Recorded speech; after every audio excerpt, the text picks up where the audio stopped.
16h-20h, c'est Virgile sur M. Bienvenue sur M. Tout de suite, nous allons parler nutrition diététique avec notre nutritionniste et diététicien. Il n'y a rien de mieux que de demander à un expert. C'est Michael Marquis pour MM Nutrition. Bonjour Michael. Bonjour. Nous allons parler aujourd'hui d'un sujet important, d'un sujet qui concerne beaucoup de personnes et notamment nos adolescents. C'est la malbouffe. Quels sont les effets de la malbouffe sur la santé des enfants et des adolescents ? Alors c'est vrai que c'est un groupe cette population est beaucoup touchée par cette malbouffe, tout simplement parce qu'ils commencent à avoir un petit peu plus de liberté à ce moment-là. Maintenant, le problème, c'est que c'est des effets qu'on va voir sur du moyen long terme. Toujours, c'est un petit peu des bombes à retardement.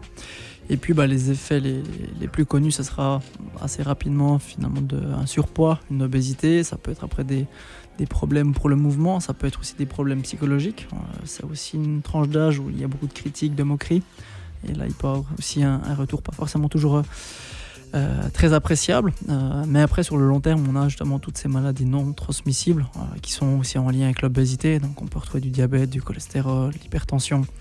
Aussi sur le très long terme, même le cancer qui est de plus en plus présent. Et c'est vrai que c'est soit une bonne hygiène de vie qu'on a au quotidien, soit on a une mauvaise hygiène de vie et on augmente ces risques-là. Alors c'est vrai que la malbouffe est également véhiculée par le marketing. Est-ce que les parents peuvent à un moment donné introduire des alternatives pour les repas de leurs enfants ? Alors introduire des alternatives, je pense que ça sera compliqué à ce moment-là. Ça sera plutôt comment a été éduquer l'enfant durant toute son enfance. Comme on l'a vu il y a quelques épisodes, le plus important c'est que le parent ait l'exemple de l'enfant, de l'adolescent. Donc déjà simplement avoir des bons réflexes à la maison, c'est la première chose. On reproduit souvent ce que nos parents font et même dans le domaine nutritionnel à vrai dire. Donc Exactement. il faut essayer de manger plus sain. Si les parents mangent sain en général et qu'on habitue l'enfant à manger sain, il y a plus de chances que plus tard, l'enfant, l'ado qui deviendra donc adulte, mange plus sain également. Exactement. Après, on peut aussi peut-être introduire l'aspect financier, de toujours aller manger avec les amis à l'extérieur. Ça a quand même un certain budget, donc peut-être commencer à faire des repas avec les parents, même durant l'adolescence, ça peut être un aspect intéressant d'un point de vue de l'éducation, mais aussi finalement des finances qui peuvent être plus intéressantes pour les ados. Blague à part, est-ce qu'un nutritionniste mange souvent à l'extérieur ? Ça m'arrive de temps en temps, oui. Mais on choisit quand même à 2 fois son restaurant. Ça dépend tout le temps la fréquence, on va dire.